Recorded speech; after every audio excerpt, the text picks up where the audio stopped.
আপনাকে আজ বিলিয়ে দে শোন আসমানি তাগিদ। ওমন রমজানের ওই রোজার শেষে এলো খুশির ঈদ। আপনাকে আজ বিলিয়ে দে শোন আসমানি তাগিদ।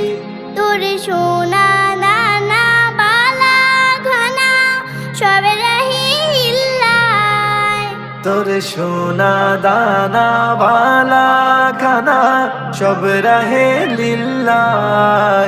দে জাকাত মুর্দা মুসলিম। সুন্দর সুন্দর গজল পেতে আমাদের চ্যানেলটি সাবস্ক্রাইব করুন। সাবস্ক্রাইব করার পর পাশের বেল আইকনটিতে ক্লিক করে অলে সেট করে রাখুন। সুন্দর সুন্দর গজলগুলি আপনারা সবার আগে দেখতে পাবেন।